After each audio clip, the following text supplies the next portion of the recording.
Bismillahirrahmanirrahim. Assalamualaikum warahmatullahi wabarakatuh.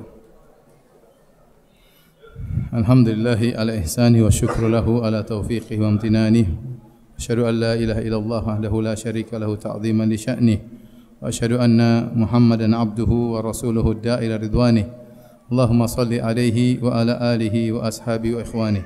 Hadirin dan hadirat yang dirahmati Allah Subhanahu wa taala, kita lanjutkan pembahasan kita dari pembahasan kitab Sahih Al-Bukhari dan kita masuk pada bab ke-66, bab abwalil ibil wad dawabi wal ghanami wa marabidha.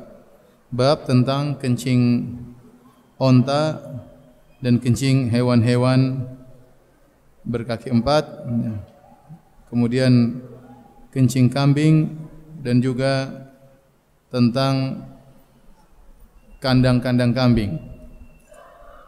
Kemudian kata Imam Al-Bukhari, wa shalla Abu Musa fi daril barid wasirqin wal bariyatu ila jambihi.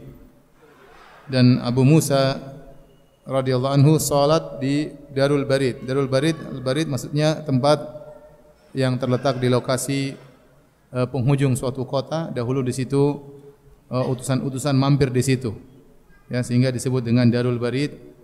Dan di lokasi tersebut Abu Musa Al-Asy'ari radhiyallahu anhu salat, sementara di sekitar dia ada sirqin. Sirqin itu adalah kotoran-kotoran dawab, yaitu kotoran misalnya hewan-hewan ya. Wal bariyatu ila jambihi. Demikian juga sementara ada tanah lapang di sampingnya. Faqala ha huna wa thamma sawaun. Kata beliau, saya salat di sini di tempat yang di sekitarnya ada kotoran-kotoran hewan, atau saya salat di tanah lapang, sama saja, kata beliau radhiyallahu taala anhu. Taib, ini pembahasan dibawakan oleh Imam Al-Bukhari tentang apa hukum kencing onta, apakah najis atau tidak, kencing kambing, kencing hewan-hewan yang lainnya ya.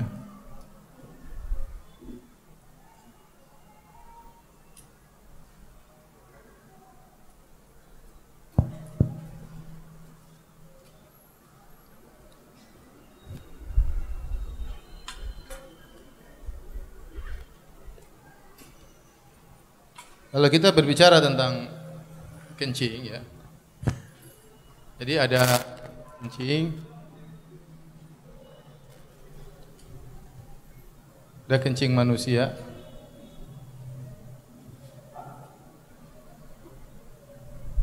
kencing hewan. Kencing hewan ada dua, hewan yang halal dimakan, hewan yang haram.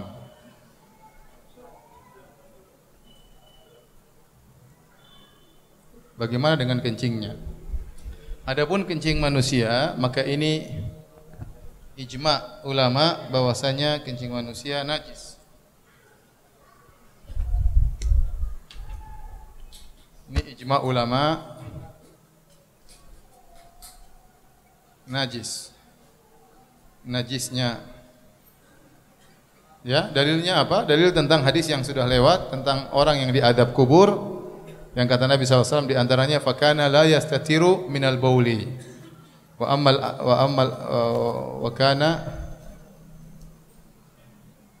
la yastatiru min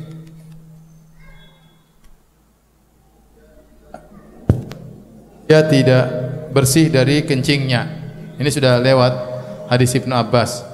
Adapun hewan yang halal dimakan ada khilaf.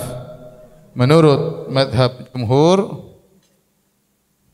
yaitu Hambali,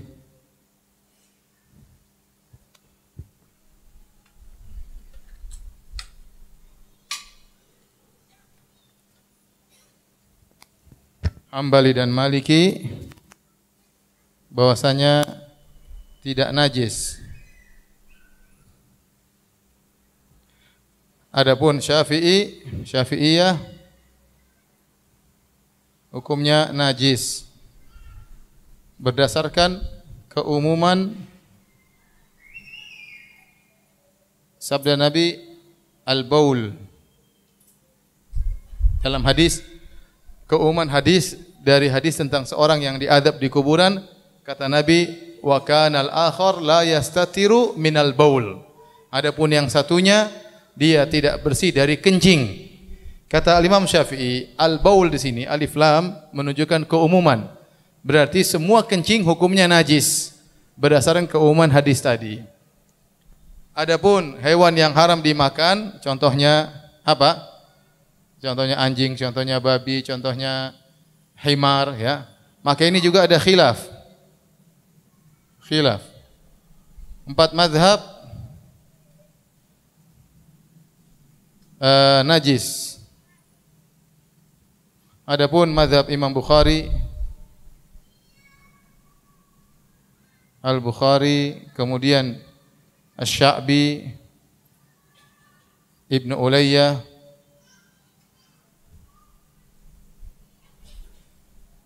bahwasanya tidak najis. Di antaranya kencing kucing. Di antaranya kencing apa? Kencing kucing. Jadi kita tahu inilah khilaf tentang masalah apa? Kencing, ya. Adapun hewan yang halal dimakan, pendapat yang lebih kuat, pendapat jumhur, bahwasanya tidak najis. Kenapa? Akan datang hadis-hadis menunjukkan bahwasanya kencing onta tidak mengapa, diminum bahkan. Kalau najis nggak mungkin diminum. Kemudian tadi Nabi memerintahkan sholat di kandang kambing, dan kandang kambing tidak akan luput dari kencing kambing. Ya, kambing nggak ada WC-nya, kemudian kalau mau kencing ke WC dulu, enggak.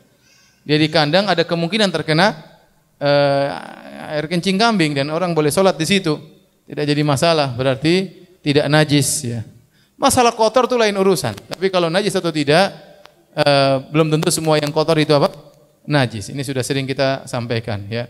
Ada misalnya stik basi, najis atau tidak? Tidak. Ada ayam panggang basi, enggak najis meskipun kotor, jijik, tetapi tidak najis. Adapun al-baul di sini menurut jumhur ulama, alif lam di sini alif lam al-ahdiyah. Bukan lil istighraq, tetapi al-ahdiyah artinya adapun orang tersebut dia tidak bersih dari kencing, maksudnya kencingnya dalam sebagian riwayat min baulihi, dari kencingnya itu kencing manusia. Karena Nabi sedang berbicara tentang manusia, bukan tidak bersih dari kencing segala kencing. Oleh karena dalam hal ini pendapat Al-Imam Syafi'i rahimahullah kurang kuat. Lebih kuat pendapat jumhur bahwasanya kencing yang najis cuma kencing apa? Manusia. Adapun kencing hewan-hewan yang boleh dimakan maka tidak najis. Bagaimana dengan kencing hewan yang haram dimakan? Maka Imam Al-Bukhari berpendapat tidak najis juga. Termasuk kencing anjing, kencing babi, kemudian kencing misalnya kencing kucing, ya. Menurut Imam Bukhari tidak najis. Ya. Namun jumhur ulama mengatakan najis. Kenapa? Karena dalam hadis Nabi SAW pernah kita sampaikan waktu Nabi ingin beristijmar, Nabi didatangkan dengan raus. Raus itu kotoran himar. Maka kata Nabi tolak. Kata Nabi fa innaha rijs. Ini najis. Berarti ada dalil nas bahwasanya rausul himar, kotorannya himar itu diharamkan dimakan, tidak boleh. Himar itu keledai negeri. Keledai negeri namanya apa? Himar. Kalau kita bilang dongki, ya. Yang halal dimakan keledai liar, al-himar al-wahshi, di antaranya kuda zebra. Kuda zebra itu himar al-wahshi. Keledai apa keledai? Keledai liar itu halal dimakan, al-himar al-wahshi. Tapi al-himar al-ahli dulu di awalnya halal, kemudian tatkala perang Khaybar diharamkan, al-himar al-ahli diharamkan. Waktu para sahabat sedang perang Khaybar, mereka sedang kelaparan, kemudian mereka masak himar, mereka sembelih, mereka masak di tungku, mereka nyalakan, sudah siap makan, tiba-tiba ada pengumuman, ketahuilah bahwasanya keledai negeri haram. Bukan diharamkan sebelum disembelih, setelah siap disajikan. Ujian bagi para sahabat, akhirnya mereka buang semuanya. Dan ternyata waktu Nabi istijmar, waktu hadis seorang sahabat mendatangkan batu, 2 batu, satunya kotoran keledai yang sudah kering untuk istijmar. Kemudian Nabi menolak, kata Nabi fa innaha riks atau fa innaha rijs, ini najis. Oleh karenanya dengan nas bahwasanya kotoran himar najis, maka para ulama mengkiaskan seluruh kotoran-kotoran hewan termasuk kencingnya yang haram dimakan dikiaskan dengan himar. Karena himar itu haram dimakan, maka kotorannya najis. Demikian juga kotoran hewan-hewan yang dilarang untuk dimakan. Paham? Tapi intinya ada khilaf. Saya lebih condong pada pendapat 4 mazhab. Untuk hewan yang diharamkan dimakan, maka kencingnya dan kotorannya apa? Najis, termasuk kucing. Ya. Tapi ini ada khilaf. Ini ada apa? Khilaf. Ya, adapun yang halal untuk dimakan, maka kencingnya dan kotorannya tidak najis. Bukan halal ya, tidak najis. Ya. Tidak semua yang tidak najis kemudian halal. Contohnya racun. Racun tidak najis, tapi juga tidak halal. Contohnya rokok. Rokok najis atau tidak? Tidak, tapi nggak boleh disedot. Baik. Ini kira-kira khilaf tentang kencing.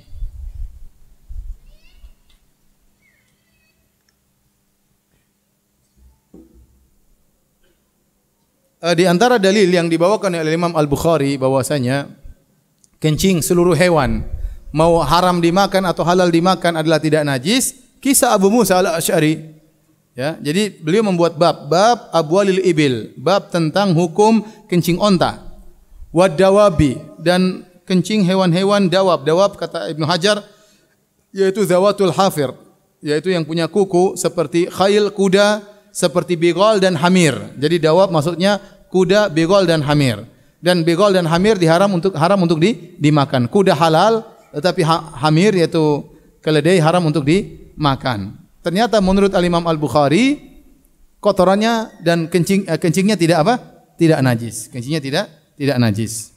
Kemudian Al-Imam Al-Bukhari berdalil dengan wa shalla Abu Musa fi Daril Barid. Abu Musa dia pergi ke Darul Barid. Darul Barid itu tadi saya sampaikan suatu rumah tempat peristirahatan utusan-utusan yang mungkin mengirim khalifah, mengirim ke amir.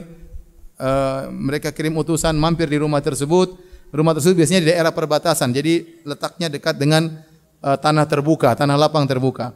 Nah, Abu Musa Al-Asy'ari waktu itu dia ke situ dan dia salat di situ, sementara di situ ada sirkin atau sirjin, yaitu kotoran-kotoran hewan-hewan. Dan di depannya ada lapangan terbuka, kata Abu Musa Al-Asy'ari, ha huna wa thamma sawa. Salat di sini atau salat di tanah lapang sama saja. Ini dalil bahwasanya dia memandang kotoran-kotoran tersebut tidak najis dan boleh salat di situ. Wallahu alam bisawab. Inilah pendapat Al-Imam Al-Bukhari rahimahullahu taala, dan ini menguatkan Imam Bukhari bukanlah bermadzhab Syafi'i, ya, dan dia tidak bermadzhab dengan madzhab yang khusus. Dalam hal ini dia menyelisih madzhab Syafi'i, dalam hal ini dia menyelisih juga madzhab Hambali. Dia punya madzhab tersendiri, yaitu madzhab Al-Imam Al-Bukhari. Menurut dia kotoran hewan yang haram dimakan pun atau kencingnya tidaklah najis. Dan ini ada salafnya di antaranya Sya'bi dan yang lainnya. Wallahu alam bisawab. Baik. Kita lanjutkan. Di antara dalil yang dibawakan oleh Imam Al-Bukhari adalah hadis tentang kisah dibunuhnya salah seorang penggembala onta Nabi sallallahu alaihi wasallam. Hadisnya sebagai berikut. Qala haddatsana Sulaiman bin Harb. Kata Imam Al-Bukhari telah menyampaikan kepada kami Sulaiman bin Harb. Qala haddatsana Hamad bin Zaid an Ayyub an Abi Kilabah an Anasin, dari Abu Kilabah rahimahullah, dari Anas bin Malik radhiyallahu anhu qala, beliau berkata, qadima unasun min Uqlin aw Urainah. Datang sekelompok orang dari suku Uql atau dari suku Urainah. Dalam sebagian riwayat Uql wa Urainah, dari dua suku Uql dan suku Urainah. Dalam sebagian riwayat disebutkan Urainah 3 orang, Uql 4 orang. Ya, ada yang mengatakan 8 orang. Jadi mereka sekitar 7 atau 8 orang. Mereka datang ke kota Madinah. Fajtawul Madinah. Lantas mereka tidak cocok tinggal di Madinah. Apakah tidak cocok karena cuacanya? Ya, orang tinggal di kota Madinah dahulu pasti kena demam. Hummal Madinah. Seperti ibarat kita zaman sekarang kalau orang ke Papua pasti kena malaria. Ya, di Madinah dulu terkenal dengan demam namanya Hummal Madinah, demam kota Madinah. Orang yang tidak biasa ke sana, kalau main ke sana terkena demam. Sampai akhirnya Nabi SAW berdoa, agar Allah memindahkan demam tersebut ke Al-Juhfah. Akhirnya Allah memindahkan demam tersebut ke Al-Juhfah sehingga orang kalau ke Madinah tidak demam lagi. Sekarang kalau kita ke Madinah tidak demam. Dulu orang ke Madinah pasti demam. Nah, mereka-mereka ini ijtawul Madinah. Ada penafsiran mereka tidak cocok dengan cuacanya sehingga demam. Ada yang mengatakan mereka tidak cocok dengan makanan yang ada di kota Madinah. Fa amarahumun Nabi sallallahu alaihi wasallam biliqahin. Dan mereka ini masuk Islam, Mereka belajar di Madinah, namun mereka tidak kuat tinggal di kota Madinah, akhirnya mereka sakit. Maka Nabi sallallahu alaihi wasallam memerintahkan mereka untuk menyusuli onta-onta Nabi. Liqah jamak dari luqah, yaitu onta yang punya susu. Itu onta betina yang susunya lagi ada ya. Tinggal diperah susunya. Maka Nabi menyuruh mereka untuk menyusuli onta-onta Nabi, wa an yashrabu min abwaliha wa albaniha, dan agar mereka minum dari kencing onta-onta tersebut dan dari susu onta-onta tersebut. Fantalaqu, maka mereka pun pergi menyusul onta-onta Nabi. Falamma sahhu, akhirnya mereka sampai kepada onta-onta, kemudian mereka minum susunya, mereka minum air kencingnya. Tatkala mereka sehat, qatalu ra'iyan Nabi sallallahu alaihi wasallam, mereka akhirnya bunuh penggembala onta tersebut. Penggembala onta tersebut disebutkan namanya Yasar, salah seorang budak, kemudian masuk Islam, dibebaskan oleh Nabi SAW, ditugaskan oleh Nabi untuk menggembalakan menggembalakan onta-onta Nabi. Ternyata dia dibunuh oleh orang-orang tadi. Sudah dikasih disembuhkan dengan minum kencing dan susu onta, penggembalanya dibunuh. Wastaqun na'am, kemudian mereka bawa lari onta-onta tersebut. Salah seorang dari penggembala kabur, berhasil lolos. Faja'al khabaru fi awwalin nahar. Maka ternyata di pagi hari sudah sampai kabar kepada Nabi tentang kejadian tersebut. Fa ba'atha fi athari, maka Nabi mengirim utusan untuk mencari jejak mereka. Ahli membaca jejak disuruh mencari. Ada disebutkan 20 orang dikirim oleh Nabi sallallahu alaihi wasallam. Ada yang mengatakan dikirim oleh Sa'id bin Zaid atau yang lainnya. Intinya mereka mencari para perompak tersebut. Falamma irtafa'an naharu ji'a bihim, tatkala siang hari mereka berhasil ditangkap. Didatangkan kepada Nabi sallallahu alaihi wasallam. Fa amara faqata aydiyahum, maka Nabi perintahkan agar dipotong tangan-tangan mereka. Wa arjulahum, dan dipotong kaki-kaki mereka. Wa sumirat a'yunuhum, kemudian mata mereka dibuka dan dikasih paku di mata mereka, disiksa. Wa ulqu fil harrah, lantas mereka dilemparkan di atas batu-batu yang panas di bawah terik matahari. Yastasqun, mereka minta minum, fala yusqun, dan mereka tidak dikasih minum. Qala Abu Kilabah rahimahullah mengomentari, fa haula'i saraku wa qatalu wa kafaru ba'da imanihim wa harabullaha wa rasulah. Mereka ini orang-orang mencuri, membunuh, mereka murtad dan mereka memerangi Allah dan Rasulnya. Ya. Dan ini hukuman bagi orang-orang yang melakukan muharabah. Ya, an tuqatta aydihim wa arjuluhum min khilafin. Di antaranya dipotong tangan mereka dan kaki mereka secara silang. Sebagaimana Allah sebutkan dalam Al-Qur'an. Ini kisah, ya. Berapa faedah yang bisa kita ambil, ya? Di antaranya bahwasanya kencing onta hukumnya apa? Halal. Boleh diminum, ya. Terutama untuk obat. Dan sudah kita sampaikan, ini sampai sekarang masih jadi apa? Jadi obat. Orang-orang masih suka, sebagian orang, sedikit orang yang minum. Terakhir saya dengar kabar kawan saya, dia kena kanker usus. Kemudian saya kunjungi dia di rumahnya beberapa kali. Beberapa bulan kemudian saya telepon dia. Tiba-tiba dia minta pengajian. Wah, itu kurus banget, padahal badannya besar, gitu, kurus banget. Kemudian saya tahu dia berobat di antaranya dengan minum kencing onta. Beberapa bulan kemudian, alhamdulillah sudah sehat dan sudah beraktivitas lagi. Ya. Kena kanker, di antara obat yang dia pakai adalah dengan minum kencing onta. Kemudian saya ketemu kawan, ada kawan juga, kali ini saya lihat sendiri dan teman saya sendiri. Adapun ada kawan juga cerita, dia punya teman juga sembuh dari kanker gara-gara minum kencing apa? Onta. Jadi kencing onta memang obat, ya. Terbukti ada beberapa orang sembuh dari kanker gara-gara dengan izin Allah minum kencing onta. Tetapi ya baunya kayak apa, ya? sangat bau ya. Dan kencing onta pernah saya sampaikan lebih mahal daripada susu onta. Saya pernah beli kencing onta botol segini 30 real. Saya bilang mahal Pak, kurangi dong. Ya udah 25 real. Dapat korting 5 real, akhirnya jadi 20 real. 20 real segini. Sementara susu segini mungkin cuma 5 real. Saya protes sama penggembalanya. Saya bilang, antum kok susu murah, kencing onta kok mahal? Kata dia, ya akhi, kencing onta ini susah kita dapatkan. Ini onta jantan ini tidak kencing kecuali jam 1 malam, saya tungguin dia. Akhirnya saya beli 2. Kawan saya beli, bukan saya beli. Kawan saya beli, saya bawa 1, kawan saya bawa 1. Kita pulang, saya masukkan di kulkas. Biar seger. Di kulkas. Teman saya bawa pulang ke kamarnya. Saya buka kulkas ragu-ragu, minum enggak? Enggak lah. Akhirnya teman saya minum pagi-pagi. Pagi-pagi minum, sorenya kita ketemu menjelang maghrib. Ustaz tadi minum enggak? Enggak. Ustaz saya minum pagi, sampai sekarang masih kerasa Ustaz. Jadi rasanya itu bertahan. Alhamdulillah saya enggak minum ya. Jadi ya mungkin obat, ya, jelas obat, ya, buktinya ada orang-orang yang sembuh. Jadi ini dalil bahwasanya kencing onta bukanlah najis. Bukan berarti kita boleh sembarang minum air kencing, tidak ya. Para ulama mengatakan meskipun kotoran onta tidak najis, meskipun kencing onta tidak najis, bukan berarti boleh dikonsumsi, kecuali memang ada diperlukan seperti kencing onta yang memang itu obat ya. Adapun kemudian orang kebiasaan misalnya makan kotoran tai kambing ya janganlah ya. Jangan. Kalau nggak ada keperluan ngapain? Nggak ada. Karena meskipun tidak najis bukan berarti boleh dikonsumsi. Adapun kencing onta memang ada dalilnya.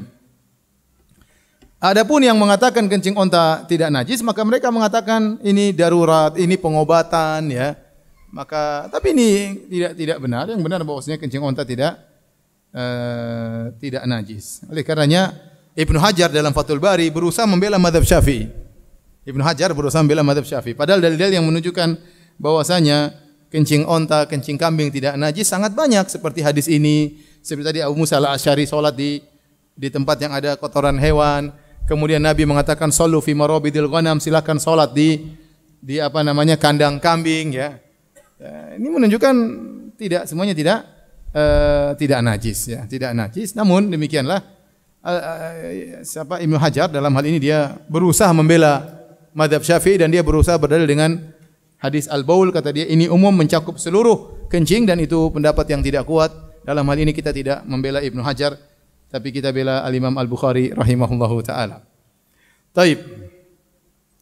Adapun kisah mereka ini masuk Islam. Setelah masuk Islam sakit. Dari Uraina dan Uqlin, ini sekitar 7 orang. Mereka kemudian pergi disuruh Nabi berobat. Ternyata mereka kurang ajar, sudah sembuh mereka malah bunuh penggembala ontanya. Di situ ada onta Nabi dan ada onta zakat. Dibawa lari sama mereka. Dibawa lari. Akhirnya Nabi suruh kejar. Dan mereka bunuh penggembala Nabi yang bernama Yasar tersebut dengan disiksa. Dipotong tangannya, dipotong kakinya, matanya disiksa, dikasih besi, dipanaskan, ditempelkan di matanya, disiksa. Mereka siksa penggembala onta Nabi SAW. Akhirnya mereka ditangkap dan Nabi menyiksa mereka sebagaimana mereka menyiksa penggembala kambing, penggembala onta Nabi SAW. Dan ini dalil bahwasanya kalau ada sekelompok orang berkomplot untuk membunuh satu orang bersama-sama, maka semuanya dibunuh. Makanya dalam hadis kata Nabi SAW, seandainya penduduk bumi seluruhnya bersekutu untuk membunuh seorang mukmin, satu penduduk dunia bersekutu untuk membunuh satu orang mukmin, la akabbahumullahu finnar. Allah akan masukkan mereka semuanya dalam neraka jahanam.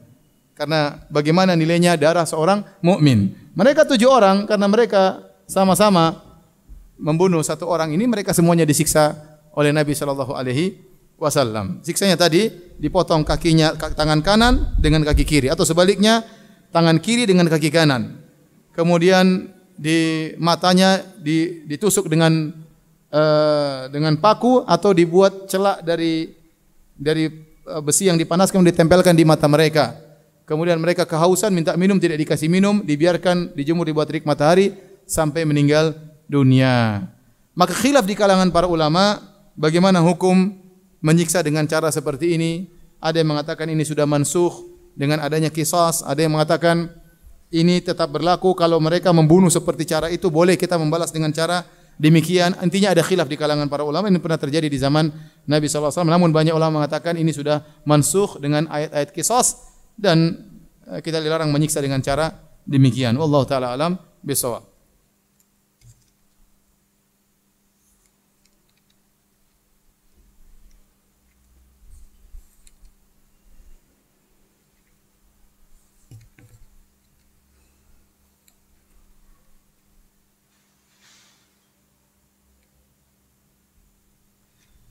Kemudian hadis berikutnya. Jadi orang-orang ini mengumpulkan beberapa kejahatan. Mereka mencuri, merampok, murtad. Dan murtad kan dibunuh. Mereka membunuh, menyiksa. Mereka menyerang Allah dan Rasulnya. Maka mereka dibalas dengan hukuman demikian. Taib, hadis berikutnya. Kata Imam Al-Bukhari, qala haddatsana Adam. Qala haddatsana Syu'bah. Qala akhbarana Abu Tayyah. Yazid bin Humaid an Anasin qala.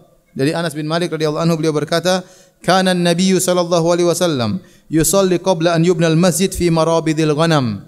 Adalah Nabi sallallahu alaihi wasallam dahulu sebelum dibangun masjid, beliau salat di kandang kambing. Beliau salat di kandang apa? Kambing. Dalil bahwasanya kencing kambing tidak najis, kotoran kambing tidak najis. Namanya kandang tidak akan luput dari namanya kencing maupun apa? Maupun kotoran.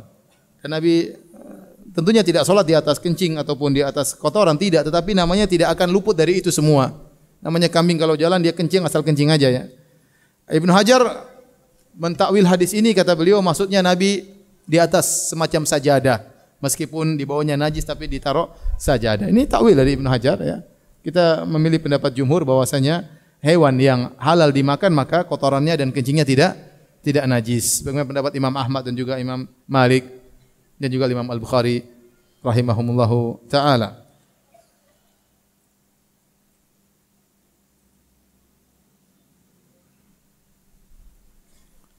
Taib. Adapun kandang onta maka Nabi melarang. Nabi melarang salat di ma'atinil ibil. Rasulullah SAW melarang salat di kandang onta atau tempat diikatnya onta. Kan disebutkan dalam hadis al-ibil khuliqat minasyayatin. Onta itu diciptakan dari syaitan. Maksudnya bukan dari jenis syaitan, tapi onta itu memiliki sifat bisa tiba-tiba marah, bisa tiba-tiba ngamuk, ya tidak seperti kambing. Makanya seorang larang untuk sholat di situ, dikhawatirkan ontanya tiba-tiba marah, tiba-tiba tendang dia, dan onta kalau sudah tendang orang bisa meninggal dunia ya. Saking atau tiba-tiba dia injek bahaya ya. Mungkin dia jengkel sama penggembalanya, dia dendam, lagi sholat kemudian dia tabrak bisa saja ya. Oleh karenanya dilarang sholat di kandang onta karena khawatir mereka liar atau terjadi sesuatu. Adapun kambing tentunya tidak mengapa. Jadi Nabi melarang sholat di kandang onta bukan karena najisnya, tapi karena khawatir terjadi sesuatu. Jika sholat di situ bisa jadi ontanya kemudian ngamuk dan yang lainnya. Kemudian hadis berikutnya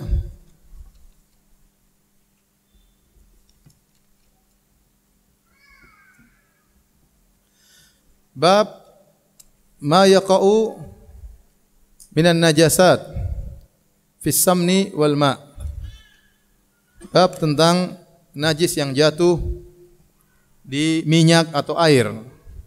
Wa qala Az-Zuhri, berkata Az-Zuhri rahimahullahu taala, la ba'sa bil ma ma lam yughayyirhu ta'mun aw rihun aw launun. Tidak mengapa air selama tidak terubah rasanya atau terubah baunya atau terubah warnanya. Jadi menurut Az-Zuhri kalau ada najis jatuh di air, dilihat apakah airnya berubah rasanya atau baunya atau warnanya. Kalau salah satu ini sudah ada, berarti air tersebut ternajisi. Maka tidak bisa lagi dipakai untuk bersuci. Tapi kalau ada air kejatuhan najis ternyata tidak berubah rasanya, tidak berubah baunya, tidak berubah warnanya, maka tetap saja suci. Contoh, kita punya kolam renang. Tahu-tahu ada orang yang mandi, kemudian dia kencing dalam kolam renang, anak kecil. Apakah merubah kolam renang tersebut? Tidak, tetap tidak bau air kencing, warnanya tidak menjadi kuning, tidak, ya. Kemudian tidak juga menimbulkan bau karena cuma satu orang kencing. Kalau 10 orang kencing ya itu mungkin Ya, tapi kalau cuma satu orang, maka tatkala najisnya sedikit tidak berubah warna, rasa dan bau, maka air tersebut tetap suci. Boleh untuk berwudu, boleh untuk mandi, boleh. Itu maksud dari perkataan Az-Zuhri. Wa qala Hammad, berkata Hammad, la ba'sa birishil maitah. Kata Hammad, tidak mengapa dengan rish itu bulu dari bangkai. Bangkai najis, tapi menurut dia bulunya enggak. Ada bangkai, misalnya ada bangkai burung jatuh mati, bulunya kalau diambil tidak najis menurut Hammad. Karena, dan ini pendapat yang kuat, karena bulu tersebut tidak ada darah padanya. Yang menyebabkan suatu menjadi najis itu karena darah. Kalau darah tersimpan di dalamnya maka menjadi najis. Oleh karenanya kalau ada hewan mati tidak disembelih, hewan tersebut najis. Bangkai jadi najis. Kenapa? Karena darahnya tidak keluar. Berbeda hewan kalau kita sembelih darahnya keluar, maka sudah tidak najis lagi. Nah, bulu bangkai yang najis, bulunya tidak najis. Bulunya tidak najis. Demikian juga waqala Zuhri fi idhamil mauta nahwal fil wa ghairihi. Demikian juga Az-Zuhri berpendapat tentang tulang-tulang hewan-hewan yang bangkai seperti gajah dan yang lainnya. Kata beliau, adraktu nasan min salafil ulama yamtasyituna biha. Aku mendapati orang-orang dari para salaf, min salafil ulama, para salafus saleh dari kalangan para ulama, mereka sisiran dengan tulang-tulang tersebut. Jadi tulang hewan yang sudah kering mereka gunakan untuk sisir.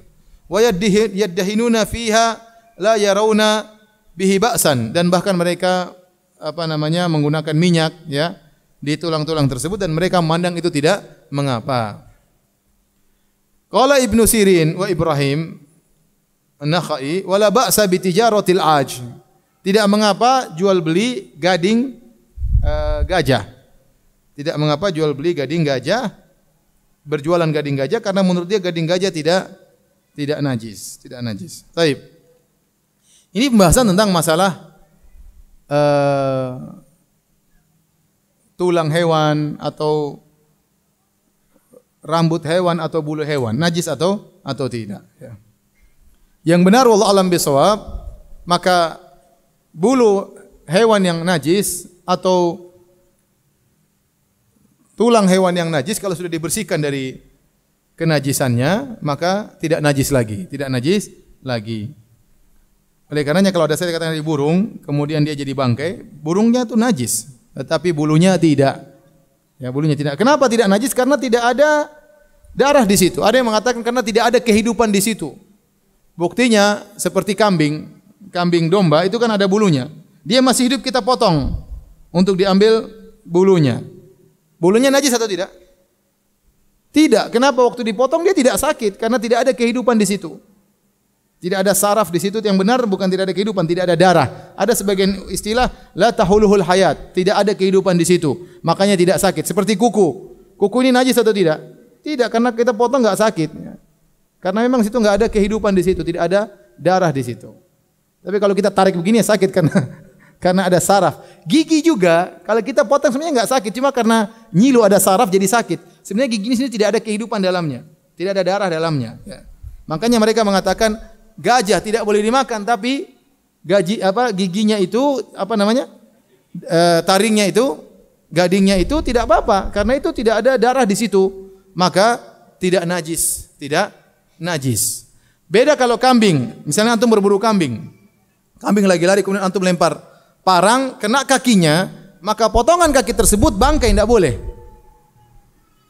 Segala bagian tubuh hewan yang lepas sementara hewannya masih hidup, maka bagian tubuh tersebut bangkai, tidak boleh dimakan, tidak boleh dimakan. Paham? Tetapi kalau bulu domba tidak mengapa, karena tidak ada kehidupan di dalamnya. Dari sini kemudian khilaf tentang kuas yang terbuat dari rambut babi. Apakah hukumnya najis atau tidak? Menurut kaidah yang disebut oleh para ulama seharusnya tidak najis. Ya, karena rambut babi tidak mengandung darah dan tidak mengandung kehidupan di situ. Artinya kalau babi kita cukur rambutnya atau kita ambil bulunya, tidak mengapa dijadikan kuas. Ya, tidak menjadi kuas karena mereka mengatakan kuas babi itu lebih afdal daripada kuas-kuas yang lainnya. Apakah kuas buat makanan, buat ini ya, tapi kalau saya sebaiknya jangan. Cuma kalau kita bicara secara kaidah, apakah najis? Jawabannya tidak. Karena meskipun babi itu najis, tapi bulunya itu tidak mengandung kehidupan sama sekali. Tidak mengandung kehidupan sama sekali. Sebagaimana tadi kuku, sebagaimana gigi, sebagaimana rambut, sebagaimana bulu, sebagaimana bulu burung tadi yang telah kita sebutkan. Ini pendapat para salaf dan ini pendapat yang dipilih oleh Al-Imam Al-Bukhari rahimahullahu taala. Adapun air, ya air kalau tercampur dengan najis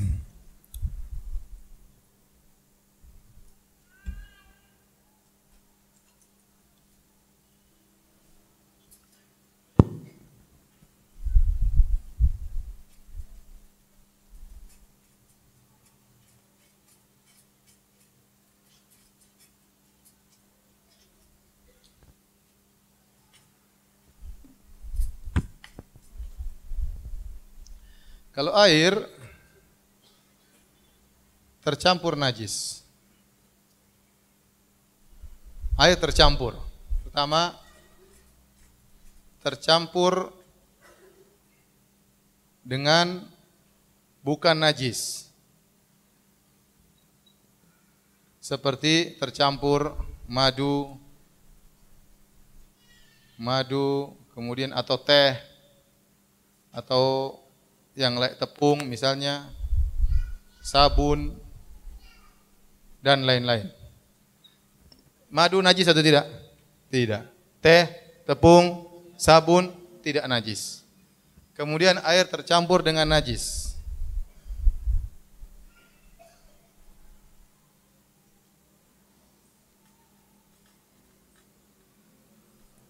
Nah, kalau tercampur dengan najis, ada dua kondisi.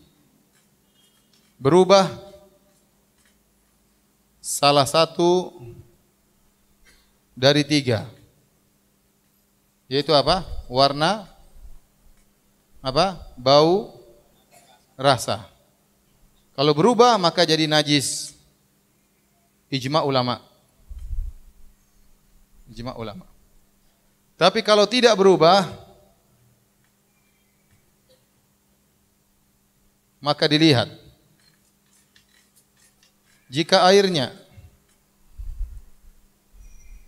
lebih dari 2 kullah. 2 kullah itu kurang lebih 200 liter. Jika kurang dari 2 kullah. Maka jika lebih dari 2 kullah tidak berubah, maka tidak najis. Dan ini ijma ulama. Contoh air apa tadi saya bilang, air kolam renang kemudian kekencing atau kencing anjing, kencing apa, ternyata tidak berubah. Dia lebih 2 kullah 200 liter maka tidak mengapa. Tapi kalau kurang dari 2 kullah ternyata tidak berubah tapi kemasukan najis, maka khilaf. Ini ada khilaf. Mazhab Syafi'i mengatakan najis meski tidak berubah. Sebagian mazhab yang lain mengatakan tidak najis. Ini pendapat Syaukani dan dipilih oleh yang lainnya. Dan saya lebih condong pada pendapat ini. Taib, ini. Nah, kalau air tercampur dengan bukan najis, madu, dilihat. Apakah masih bisa disebut air? Contoh, madunya cuma sedikit, tidak merubah, atau sabunnya cuma sedikit, airnya masih kerasa.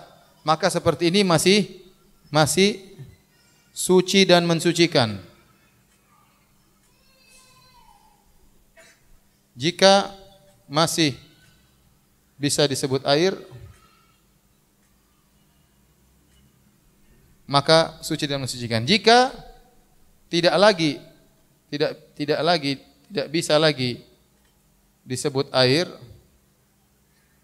mutlak istilahnya, air mutlak, maka suci suci namun tidak mensucikan. Tidak mensucikan. Kenapa? Karena dia bukan air lagi. Mensucikan. Dia adalah cairan tapi bukan air lagi. Paham? Sudah berubah, dia bukan air lagi. Sementara kita yang disuruh untuk bersuci menggunakan apa? Air. Ini bukan namanya lagi air, namanya teh. Ada gulanya. Ini bukan lagi air.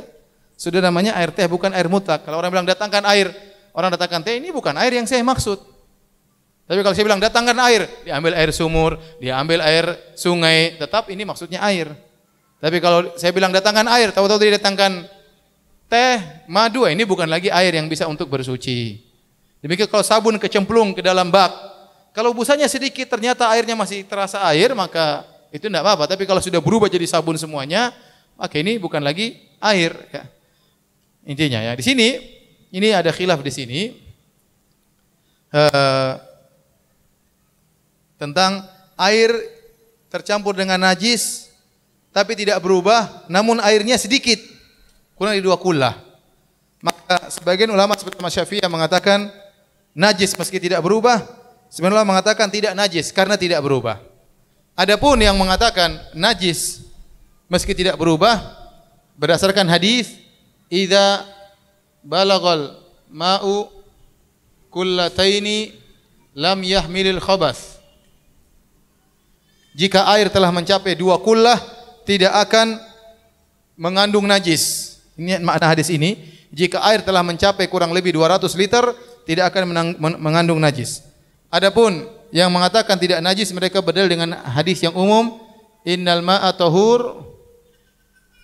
tahurun la yunajjisuhu syai'un.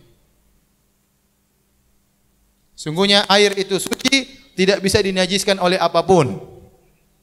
Maka antum masih ikuti atau tidak? Saya ulangi, ini ada khilaf yang mengatakan air kalau kurang dari 2 kullah terkena najis otomatis jadi najis. Meskipun tidak berubah warna, rasa dan bau. Kenapa? Mereka berdalil hadis ini. Kalau air telah mencapai 2 kullah tidak mengandung najis. Mafhum mukhalafahnya kebalikannya, berarti kalau kurang dari 2 kullah mengandung apa? Najis. Jadi mazhab Syafi'i berdalil dengan mafhum mukhalafah. Mafhum mukhalafah itu makna kebalikannya. Seperti barang siapa yang Allah kehendaki kebaikan baginya, Allah buat dia paham tentang agama. Berarti kebalikannya, kalau Allah menghendaki keburukan baginya, Allah buat dia bodoh tentang masalah agama.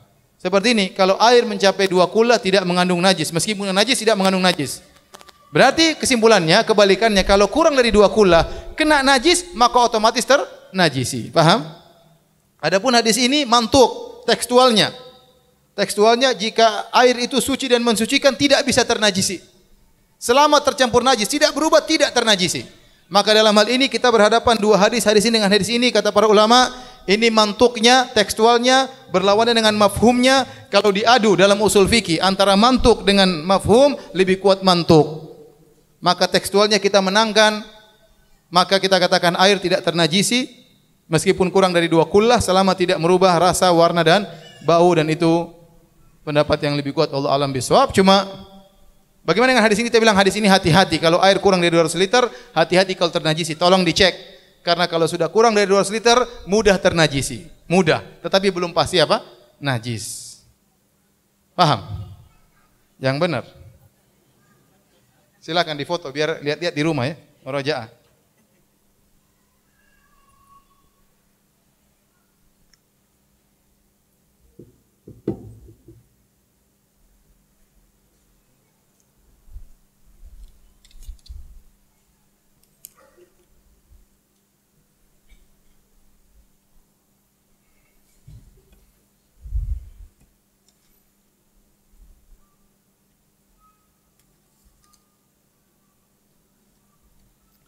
Baik, kita lanjut, masih 2 hadis lagi. Ya.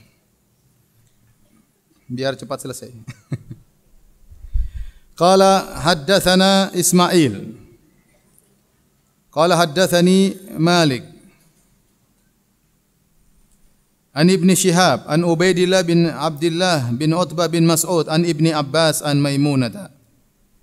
Zaujin Nabi sallallahu alaihi wasallam, istri Nabi sallallahu alaihi wasallam. Anna Rasulullah sallallahu alaihi wasallam su'ila an fa'ratin saqatat fi samnin. Nabi ditanya tentang tikus jatuh di samen. Samen itu minyak. Minyak ya. Faqala, minyak yang agak padat ya. Faqala alquha wa ma haulaha fatrahuhu. Maka buanglah tikus tersebut dan yang sekitarnya, kemudian wa kulu samnakum, dan makan, tidak ada masalah. Ini misalnya ada semacam mentega atau saman, kemudian jatuh tikus, ya buanglah tikusnya dan sekitar yang terkena tikus tersebut, karena ini najis, bangkai. Paham? Nabi suruh buang, tetapi sisanya jangan dibuang, makan tidak mengapa, karena yang bagian ternajis sudah dibuang.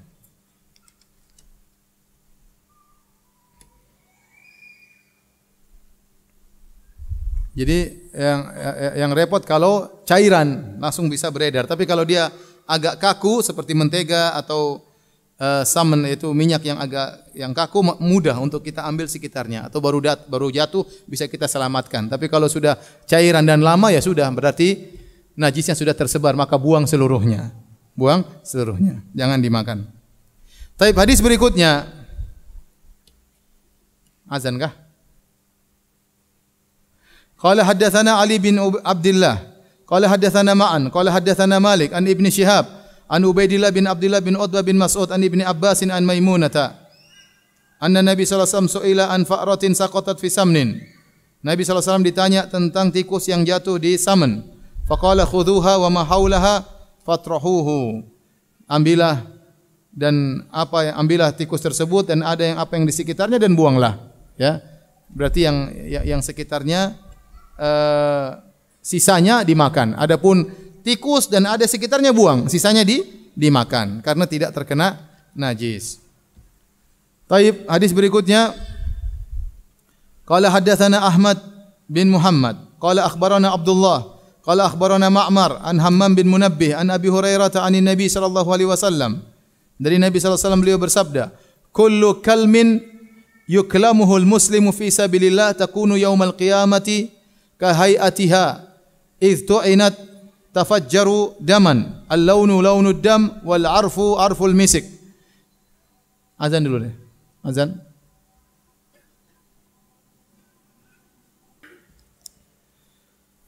Kita lanjutkan. Nabi sallallahu alaihi wasallam bersabda, kullu kalmin yuklamuhul muslim fi sabilillah. Setiap luka yang seorang muslim terluka, ya, di badannya tatkala berjihad di jalan Allah, takunu yaumal qiyamati kahayatiha itu inat, maka kondisi luka tersebut pada hari kiamat seperti kondisi ketika dia pertama kali tertusuk atau terobekkan dengan pedang.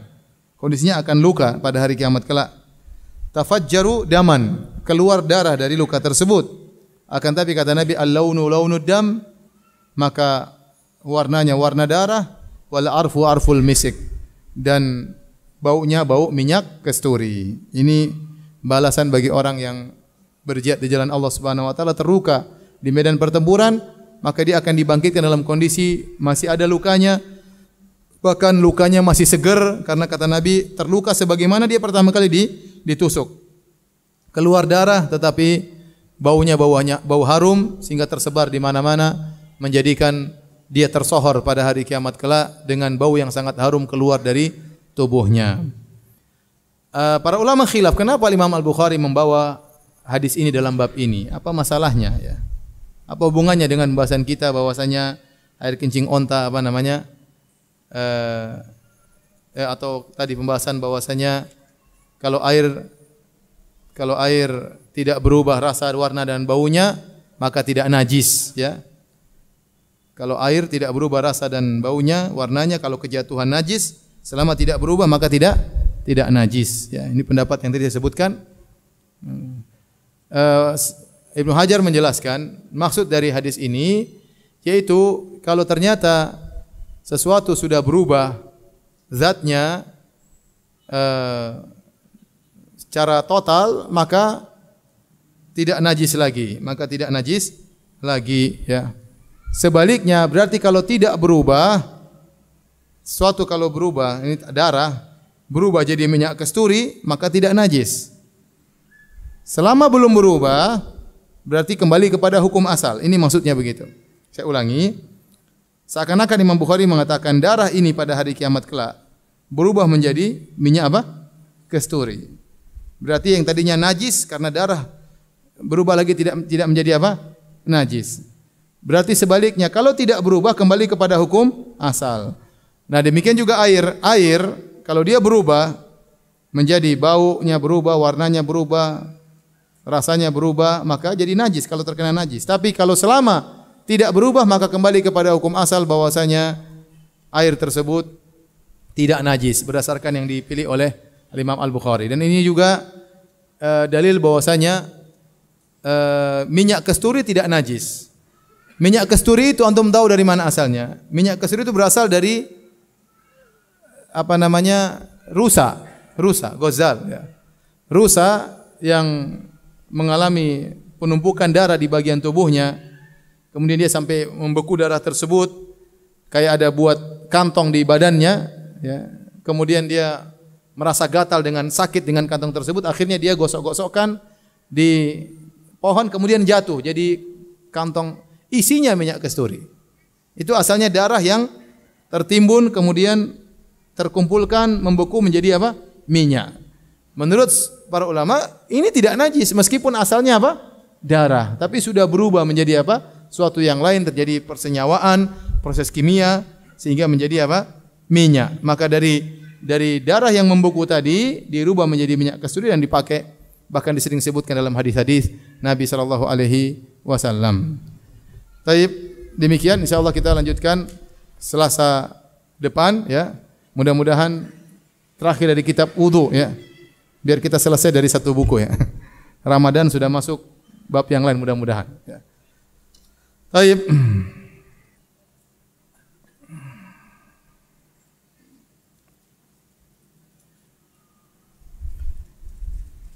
Ustaz, ketika donor darah yang menyuntik adalah akhwat tetapi dia memakai sarung tangan, apakah diperbolehkan? Iya, memang tidak tersentuh, tapi kan stromnya tetap, rasanya tetap, iya. Ya kalau bisa jangan akhwat, cari yang laki-laki, kecuali darurat, kecuali apa? Darurat. Kalau bisa laki-laki yang ngurusin, ya laki-laki lah. Ya, memang terkadang kita nggak bisa memilih, ya, kecuali kita mungkin di kelas eksekutif, kita bisa perintah-perintah ya. Sebenarnya saya pernah dioperasi, saya bilang laki-laki yang ngurus. Keteter lah apalah laki-laki yang ngurus ya. Bukan perempuan ya. Kalau memang kita bisa minta, maka kita minta. Tapi kalau enggak ada pilihan darurat ya, apa boleh buat ya. Apa salat sunnah membaca doa iftitah? Iya. Hukum asalnya salat sunnah dan salat wajib hukum asalnya adalah sama dalam segala hal sampai ada dalil yang membedakan. Di antara hal yang tidak ada dalil membedakannya adalah doa iftitah. Oleh karenanya sebagaimana salat wajib disunahkan doa iftitah, demikian juga salat sunnah disunahkan untuk baca doa iftitah. Apa hukumnya seorang wanita yang sedang haid mengikuti kajian? Apakah boleh berada di dalam lingkungan masjid? Ini masalah khilafiyah. Jumhur ulama mengatakan tidak diperbolehkan. Sebagian ulama seperti mazhab Hanabilah membolehkan masuk ke masjid kalau keperluan sebentar tidak lama. Namun pendapat yang lain seperti Zahiriyah dan yang lainnya berpendapat bahwasanya tidak mengapa karena yang dilarang adalah ternajisi masjid. Selama wanita tersebut bisa memakai pembalut dan darahnya tidak kena masjid maka tidak mengapa. Wallahu alam bishawab.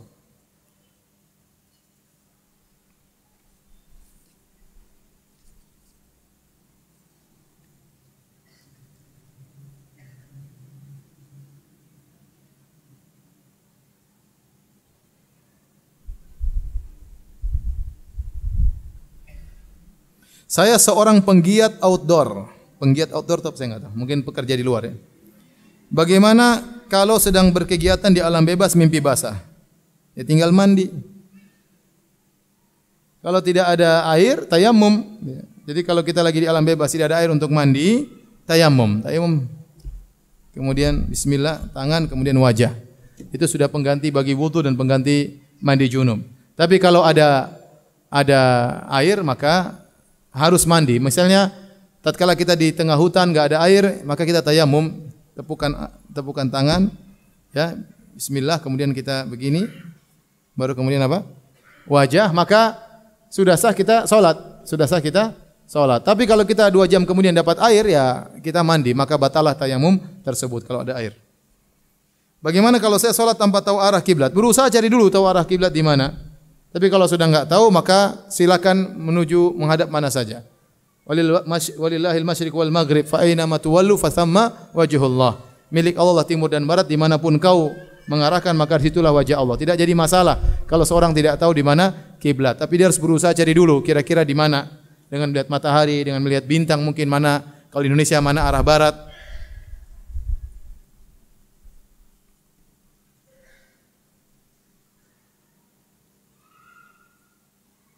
Saya sudah berumur 17 tahun, belum datang haid. Apakah dosanya masih ditanggung orang tua? Lelaki atau wanita menjadi balik dengan 3. Pertama, dengan mimpi basah bagi laki-laki atau perempuan, atau haid bagi wanita. Kapan dia haid maka dia balik. Yang kedua, kalau dia tidak haid atau laki-laki tidak mimpi basah, maka dengan tumbuh bulu di kemaluan. Kalau sudah tumbuh bulu di kemaluan berarti dia sudah balik. Kalau ternyata tidak tumbuh bulu karena Indonesia jarang berbulu ya, maka dengan umur 15 tahun Hijriah. Kalau umurnya sudah 15 tahun Hijriah, maka dia sudah balik. Ini penanya sudah 17 tahun. Berarti sudah apa? Balik. Tanggung sendiri. Kalau disuntik dan diambil darah oleh dokter, apakah membatalkan puasa? Jawabannya tidak. Kalau suntik obat itu tidak membatalkan puasa. Yang jadi khilaf kalau suntik untuk energi, impuls itu yang jadi masalah. Ada khilaf di kalangan para ulama. Lebih hati-hati dianggap batal ya. Tetapi kalau suntik misalnya obat, suntik apa itu tidak membatalkan puasa karena itu bukan pengganti makanan, itu obat. Ya, sehingga tidak menggantikan fungsi makanan. Ustadz, apa hukumnya menjadi guru yang mengajarkan anak-anak belajar dengan nyanyian tanpa diiringi musik? Apa tetap haram juga? Yang diharamkan adalah nyanyian yang bermusik. Adapun nyanyian yang tidak bermusik, maka kata Imam Syafi'i dalam kitabnya hukumnya tidak sampai pada haram. Tapi seorang jangan berlebih-lebihan, ya. Sesekali nasyid-nasyid tidak mengapa, ya, selama tidak bermusik. Yang jadi masalah sekarang, sebagian orang bernasyid dengan menggunakan akapela. Akapela yang suara manusia itu seperti suara musik. Ada yang suara gitarnya, ada yang suara bassnya, ada yang suara melodinya, ya, dan macam-macam. Kalau ternyata suara tersebut sudah sangat mirip dengan musik, maka hukumnya sama dengan hukum musik. Ya, hukumnya sama dengan hukum musik. Ustadz, apa gamis yang terkena genangan air kotor di jalan itu najis dan bagaimana cara membersihkan gamis yang terkena air kotor tersebut? Ya, dilihat air kotor itu najis atau bukan. Hukum asalnya semua adalah suci sampai ada dalil yang menunjukkan itu najis. Maka kalau kita lihat tergenang air, kotornya kita cium ternyata bukan bau kotoran manusia, kencing manusia, maka tidak semua yang kotor itu apa? Najis. Maka hukum asalnya tidak najis. Tapi kalau kita air comberan ternyata baunya bau apa? Bau kotoran manusia atau bau kencing manusia, ini najis berarti. Ya sudah, kita tinggal cuci, kasih air, kita kocok-kocok, selesai. Meskipun belum kering, sudah boleh dipakai untuk apa? Salat. Sebagaimana pernah kita jelaskan. Saya mau bertanya, bagaimana, apakah najis jika kita tidak sengaja memegang makanan yang mengandung babi? Bagaimana membersihkannya? Iya, babi najis ya. Kalau kita terlanjur memegang babi, kita tinggal cuci. Cuci dengan air sudah selesai. Tidak perlu 7 kali. Memang ada pendapat, tapi yang benar tidak perlu 7 kali dengan pakai pasir. Itu cuma buat anjing. Tapi kalau babi cukup dengan air sudah selesai. Usia anak 2,5 tahun masih suka ngompol di kasur, najiskah? Iya. Anak kompol kencing anak-anak itu hukumnya apa? Najis. Apabila kita sudah ada wudu, lalu kita buang angin, apakah kita harus istinja terlebih dahulu baru boleh berwudu? Tidak, tidak perlu. Biarkan anginnya pergi dan tidak perlu beristinja. Yang perlu beristinja kalau kita buang air besar atau buang air kecil. Kalau buang angin, ya tidak perlu. Bagaimana kita ketahui bahwasanya salat tarawih di lingkungan ini terdapat banyak amalan bid'ahnya? Apakah tetap ikut berjamaah atau salat tarawih sendiri di rumah? Kita berusaha tetap salat tarawih berjamaah ya di masjid. Kalau ada amalan-amalan tidak sesuai dengan sunnah itu buat mereka yang tanggung. Kita berusaha menjalankan sunnah salat tarawih di mana? Di masjid. Agar kita mendapatkan pahala man shallamal imami hatta yansharif kutiba lahu qiyamul lailah. Barang siapa yang salat bersama imam sampai selesai, maka dicatat baginya pahala salat semalam suntuk. Kalau suami tidak mau salat dan suami sudah ketahuan selingkuh, lalu suami istri itu sudah pisah, ranjang. Lalu jika suami itu mau berhubungan lagi, apa harus menikah lagi dengan suami atau bagaimana penjelasannya? Kalau belum ada cerai, kalau ada belum perceraian, maka berarti masih sah statusnya sebagai istri.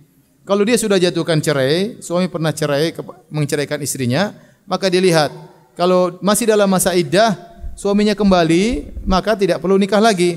Tetapi kalau sudah selesai masa iddah dan suaminya mau kembali setelah masa iddah selesai, maka harus kawin lagi seperti awal.